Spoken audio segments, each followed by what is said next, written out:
Dari tadi kita hanya membicarakan tentang karbohidrat yang baik dan layak dikonsumsi. Bagaimana dengan karbohidrat yang tidak baik?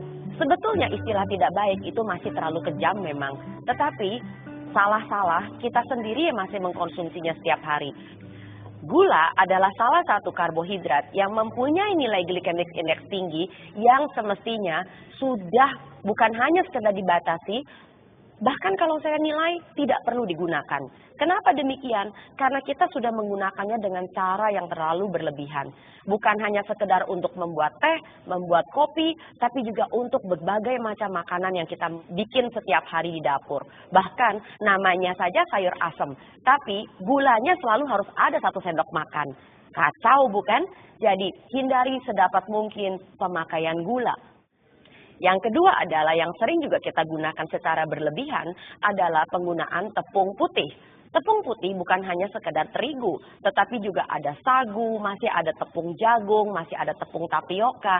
Prinsip dari semua tepung yang mengalami proses produksi itu disebut sebagai hasil refinasi. Bukan hanya tepung terigu, juga tepung beras. Mengapa demikian? Karena semua tepung ini dan produk gandum bukan dalam bentuk biji-bijian lagi, itu mempunyai nilai glycemic index yang masih tinggi dan sangat tinggi bahkan. Dan yang ketiga, yang sering kali kita juga masih gunakan secara berlebihan adalah beras putih. Beras putih mempunyai nilai glycemic index yang sangat bervariasi dari satu negara ke negara yang lain. Bahkan beras yang pulen, wangi, kristal itu adalah beras yang sudah melalui begitu banyak proses produksi di mana bukan hanya sekedar kulit arinya sudah hilang, tetapi juga lembaganya sudah diambil untuk menghindari pembusukan yang terlalu cepat, bahkan sudah diberi pengharum, diberi pemutih bahkan. Sedemikian rupa sehingga beras kita sudah jauh dari bentuk aslinya yang semula. Apabila Anda betul-betul masih menginginkan adanya beras, makanlah beras pecah kulit. Tidak hanya beras merah, tapi disebut sebagai beras pecah kulit. Beras pecah kulit itu adalah beras yang masih menggunakan proses penumbukan yang secara alami yang masih ada di kampung-kampung. Bukan melalui proses penggilingan dan proses refinasi.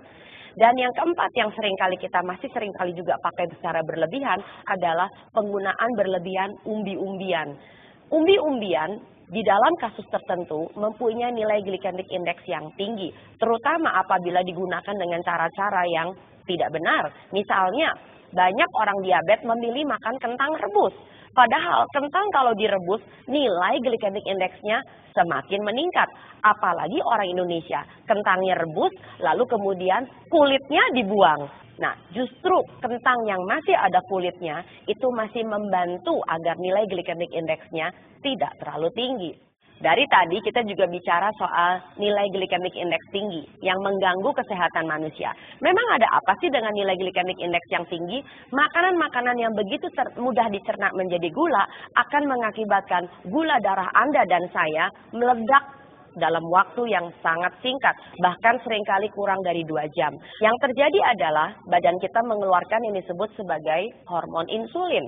Hormon insulin mempunyai pekerjaan tekan gulanya, lalu kemudian di stok, disimpan. Nah, simpanan gula itu seringkali disimpan dalam bentuk yang disebut sebagai glikogen, entah itu di otot atau di dalam hati. Tapi jangan lupa, deposit di dalam otot dengan hati itu sangat kecil sekali. Jadi larinya kemana? Jaringan lemak lah ya. Nah, yang terjadi adalah kalau lemak Anda semakin lama semakin banyak. Jadi pekerjaan insulin adalah tekan gulanya, simpan jadi lemak. Tekan gulanya, simpan jadi lemak.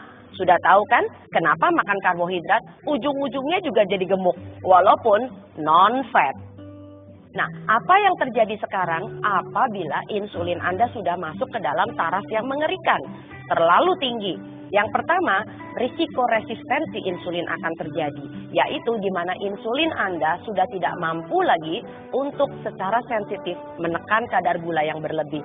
Inilah awal kenapa seseorang mampu atau bisa menjadi penderita diabetes atau kencing manis tipe 2. Setiap kali terjadi peledakan insulin, maka diam-diam badan kita juga akan melakukan beberapa reaksi hormonal sesudahnya yang disebut dengan penyempitan pembuluh darah dengan segala macam akibatnya.